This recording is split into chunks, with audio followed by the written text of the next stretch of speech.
Welcome to another episode of MIDI Metaphor Elicitation. I'm your host, John Leasure. Welcome back. Thank you for coming. I know you've been waiting so long for this week.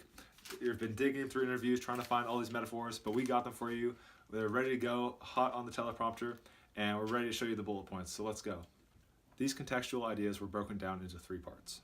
This interview prompted 3 reveals that led to further insight of the informant's thought processes and core metaphors that helped shape some of their consumer behaviors.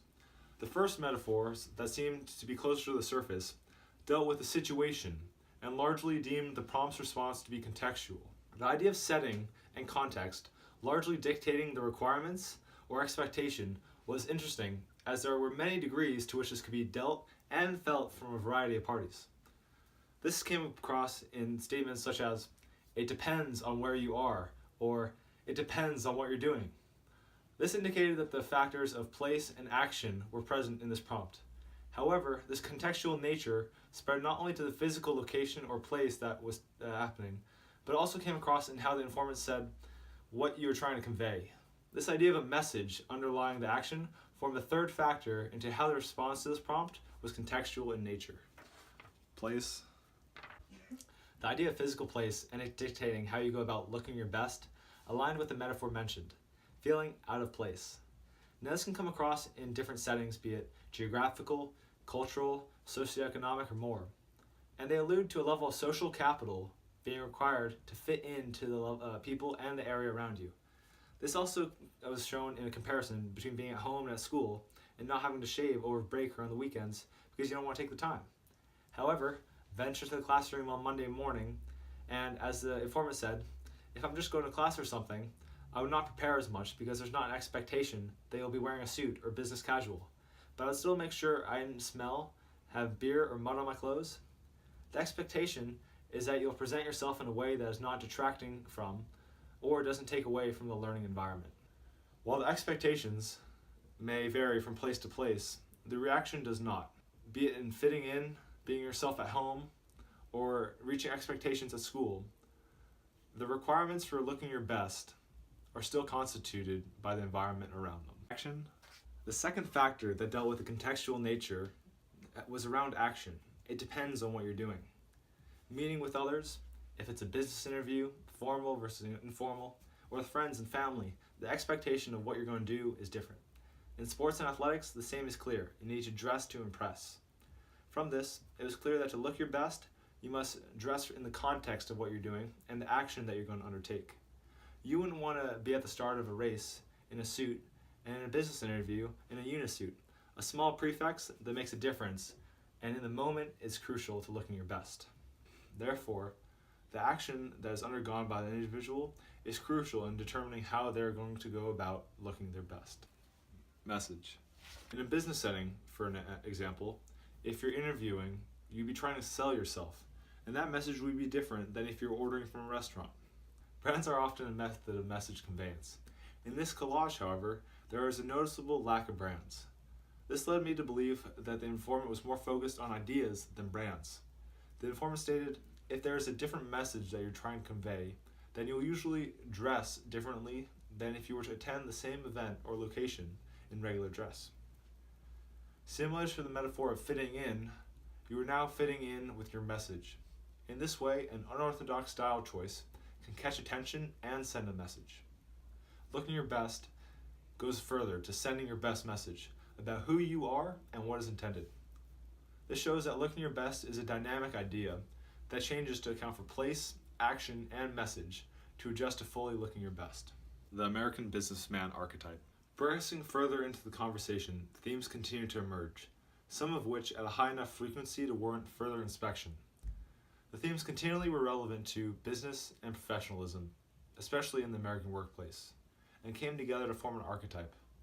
The archetype of the American businessman. This archetype, not correlating with any of the given ones that have been throughout time, however, is comparable to the ruler, one of class, power, and status. With characteristics including a clean haircut and being shaven, the individual was in line with how the informant said, generally considered professional to be shaved, wearing well-fitting clothing, and having good hygiene. The idea was largely conveyed by a picture of people in a business setting, and how he said, looking confident and getting things done. This alluded to a gaugeable product of the meeting or an output of this archetype. When questioned about sounds associated with the prompt, the informant responded, "Just like general background, like in a city or office. When I vision myself looking like this, it is what I would generally hear in the background." The informant was hesitant, as they believed they were giving a half-hearted answer, but in reality, they revealed another connection, a deeper one, to this archetype. "I think it is more of an association, an expectation, an association with the professional image," said the informant, "the professional image of the American businessman." The professional images and such appearance are present in all of the collage pictures. Even the pictures of the rowers subliminally are connected to upper-class sports and culture. The informant's career path points towards a career of this nature, a clear correlation between expectation and self-stated goals. An interesting part of the interview dealt with counterexamples of the prompt. The opposite of the clean-cut look was seen to also be the opposite of professional workplace attire. Smoking, once again considered to be in poor health and users of bad hygiene, was the opposite of professional workplace attire. Both habits represented by the picture with the red circle and line through it. A universal image that was interesting in its use in the collage, as it seems to highlight not only the adoption of certain styles to look your best, but also the absence of and relinquishment of certain habits or characteristics that did not have their place in professional workplace, and more deeply, didn't align with the archetype of the American businessman. Ultimately, pictures come together, as the informant said, it was more about the setting in general than any of the individuals, highlighting how many aspects of dress and appearance come together to present oneself, in this case, as the American businessman. Quick side note, to be politically correct, this business person is referred to as a businessman due to the informant's male identity and masculine culture being more prevalent in the business world today. The informant gave another metaphor about being in the same boat, and how afterwards it is more about your output and is what you can produce once you're all on the level playing field, or in the same boat. This connected to a quote mentioned earlier about how a picture conveyed people in a business setting looking confident and getting things done. The action, as the aftermath of product of members of this archetype being present and acting together, showed that there was a deeper connection to this archetype, as it produced an emotion and a gaugeable product. Confidence and emotional connection. The deeper connection to this prompt, revealed by its tie to the product of this archetype, was confidence and success. "Sometimes it is more of a state of mind," said the informant, alluding to how it goes beyond an appearance or action, but it's about the state that one resides in, being the benefit of looking one's best. Furthermore, these benefits of looking your best and the mindset associated with it trends to produce success in culture. This built as the psychological underpinnings of the prompt and were revealed to produce payoffs in engaging in the prompt. The informant said, "The confidence goes hand in hand with looking your best. They both are crucial for each other as they feed into one another and then back into themselves." Confidence was expressed not only in a business setting, but also in athletics. Confidence is a common part of being an athlete. The informant, being part of a sports family, playing sports as a kid, and being part of larger youth culture, fed the belief that confidence was not only a part of looking your best, but also the aftermath of engaging in athletics. The result of winning a game and being confident in your abilities allowed you to revel in your success. This illuminated how this prompt went further, as looking your best is more than just a physical action and what you wear. The output is a deeper emotion of confidence and the potential of success.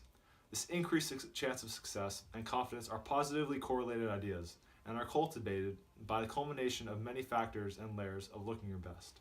Once again, I always love to thank my fans. You guys are the best. The reason I do this, the metaphor links are in the tabs. Check out different interviews, different contexts, and I look forward to seeing your comments. Thanks a bunch. Peace out.